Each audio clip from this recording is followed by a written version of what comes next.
sebelumnya tadi, telurnya dipindah ke sini. Dengan satu syarat, perkutut yang kita titipin itu juga posisi nelur, ya. Ini dasaran kunci awal. Nanti setelah Anda pinter yo sak karepe sampean dong, sampean pinter. Nah, umpama Anda belajar naik motor itu ada buku pedoman, ya ini buku pedomannya, ya. Channel ini buku pedomannya. Nanti setelah Anda sudah bisa naik motor ya nggak usah lihat buku terus, ya. Jadi Anda harus berkreasi dengan kemampuan Anda sendiri.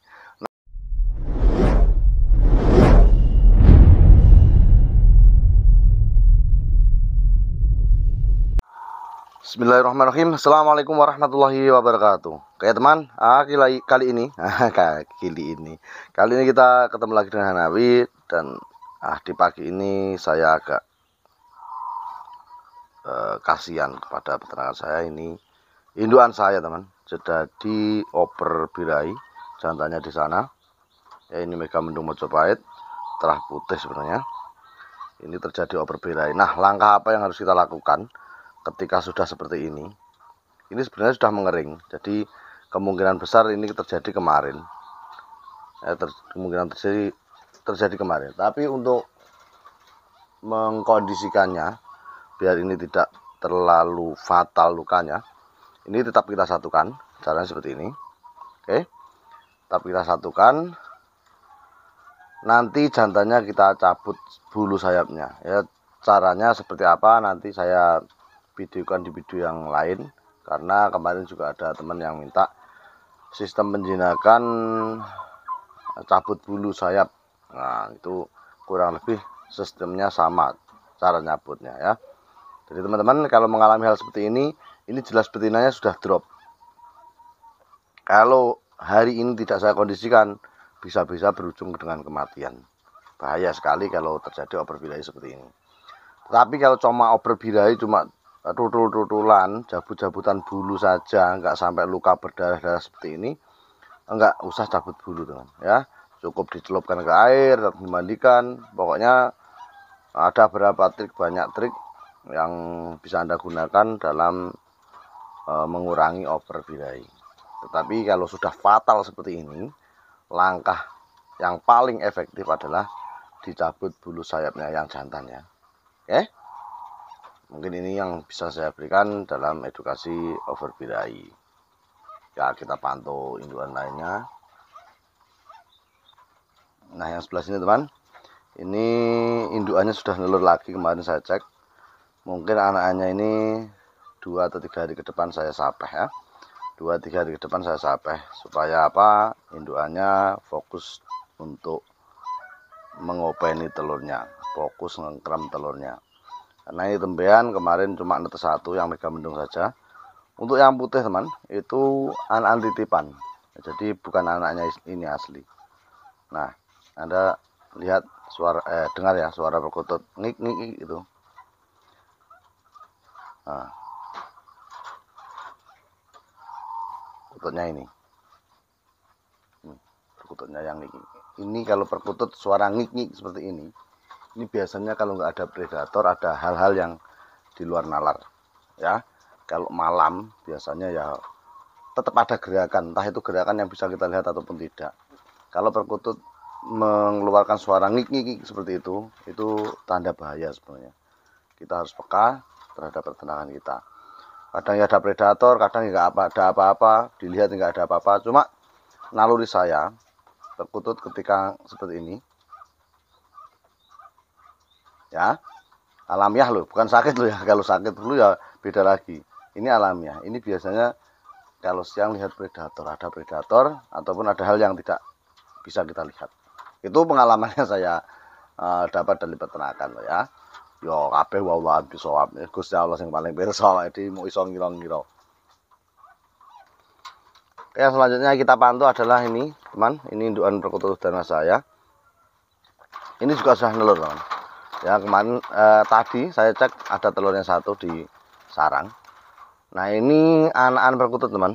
Ini umur kurang lebih 3 mingguan ya. Jadi seperti ini teman.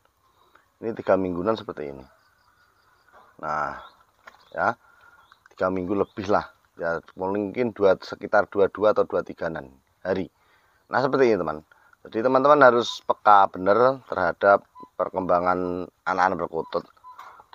Dalam arti dipelajari benar-benar supaya tidak tertipu.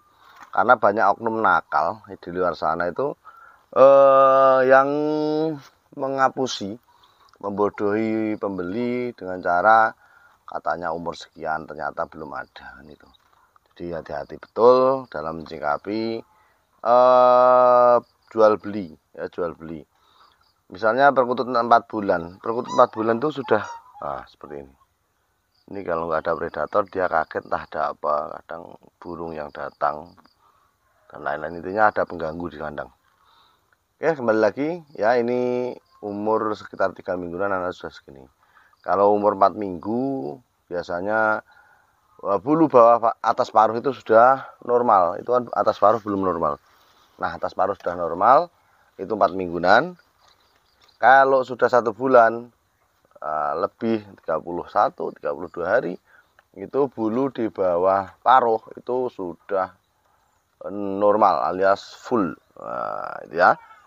Lagi ini sudah nelur. Nah, itu kalau kita punya indukan lain, kita bisa titipkan teman. Ya, bisa titipkan telurnya ke indukan yang lain supaya apa? Supaya indukan di sini fokus loloh anaknya. Karena kalau kita cabut anaknya untuk saat ini, kita harus ngeloloh. Nah, waktu ini sekarang aku ngeloloh. Oke, jadi itu ya teman. Jadi dicabut telurnya atau dicabut anaknya itu lihat sikon ya. Di video-video yang lalu sudah saya share. Alangkah baiknya kalau indukan anak kecil itu diambil telurnya atau anaknya. Kalau Anda pemula, belum ada titipan, lebih baik dimenangkan anaknya karena anaknya sudah wujud burung. Sedangkan telur itu belum tentu nanti isi atau tidaknya. Ya, jadi kita mengambil resiko yang paling kecil, yaitu dengan cara mengalahkan telurnya, melihara anaknya yang sudah jelas nyawone, wis kena enek nyawone. Nah, ndo kan rung kena nyawone. Oke, kita pantau lainnya teman. Oke, yang di sini teman, ini indukan crossing biasa, saya titipin udan mas. Alhamdulillah bagus ya. Jadi inilah salah satu sistem percepatan kenapa saya berkembang cepat. Itu dia pakai sistem ini. Jadi indukan yang bagus itu ketika bertelur lagi seperti sebelumnya tadi, telurnya dipindah ke sini. Dengan satu syarat, perkutut yang kita titipin itu juga posisi nelur ya. Ini dasaran kunci awal. Nanti setelah Anda pinter yo sak karepe sampean dong, sampean pinter. Nah, umpama Anda belajar naik motor itu ada buku pedoman, ya ini buku pedomannya ya. Channel ini buku pedomannya. Nanti setelah Anda sudah bisa naik motor ya nggak usah lihat buku terus ya. Jadi Anda harus berkreasi dengan kemampuan Anda sendiri. Nah, Anda sampean harus pinter numpak motor aja ndelok buku terus, malah ra karu-karuan. Ya toh? Sekali lagi ini channel hanya dasaran saja, buku pedoman. Jadi nggak semua harus plek dengan apa yang saya katakan. Misalnya ada indukan kadang itu nggak telur, tetapi dititipin telur lainnya mau. Nah ini juga ada indukan sistem seperti itu. Cuma dasarannya ketika Anda belajar itu Anda pakai sistem yang saya katakan tadi ya. Jadi ketika indukan Anda bertelur, indukan di samping tadi, yang ini ya, yang ini tadi udan mas, ini kan telur. Kalau telurnya nggak dipisahkan ya iman. Nah, ini harus kita titipkan telurnya ke indukan yang lain yang sama-sama nelur. Dengan satu syarat, indukan yang kita titipin itu telurnya lebih muda dari ini. Loh, kenapa mas? Lebih muda atau seumuran? Nah, karena apa? Kalau kita titipkan telur yang usianya, telur yang dititipin itu lebih tua daripada yang mau dititipkan, itu biasanya indukannya nanti setelah 14 hari, 15 hari, 16 hari itu kok nggak netes, dia akan turun sarang. Nah ini yang saya takutkan. Jadi saya sering katakan ke teman-teman, lebih baik yang telur mau dititipkan itu lebih tua usianya daripada telur yang diingkremi induk titipannya. Dengan sistem itu kenapa? Dengan sistem itu telur akan menetas lebih cepat, bukan lebih lambat. Dengan menetasnya telur lebih cepat berarti meminimkan resiko terhadap indukan yang turun sarang nggak mau angkremin ya. Intinya kalau umur 10, 11, 12 hari angkrem netes itu biasanya malah bagus ya telur yang kita titipkan itu. Tapi kalau lebih dari 14 hari biasanya bermasalah. Ada juga yang nggak bermasalah, cuma ini dasaran lagi, sekali lagi dasaran. Oke, kembali lagi ke indukan tadi. Nah ini ya, ini indukan yang kita titipkan tadi. Ini umur anak perkutut sekitar 17-an hari teman ya, 17-an hari seperti ini. Ini sudah bisa naik turun dan alhamdulillah sehat-sehat. Nanti kita sapeh di umur 1 bulan plus. Itu yang biasa saya lakukan. Nah, untuk teman-teman yang mengalami masalah dalam peternakan, ini pergantian musim memang sangat luar biasa. Indukan saya saja ada yang telurnya jatuh di sana. Tuh bisa Anda lihat. Ya. Tuh. Itu telurnya jatuh teman di sini. Nah, telurnya jatuh kan. Itu juga bermasalah. Nanti kita kondisikan juga. Karena ini ini musim ya, musim telur jatuh, anak jatuh itu biasa. Pergantian musim memang selalu ada. Apakah ini pasti? Tidak. Biasa nih orang kepastian ya. Sekali lagi yang saya utarakan itu biasa nih ngunui. Nah, untuk selanjutnya kita pantau adalah ya titipan juga. Kemarin kayaknya sudah netes beberapa hari yang lalu.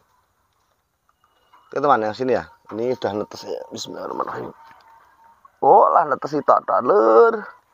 Nah ini nanti saya carikan teman. Jadi nah, ini indukannya telurnya sudah song 1.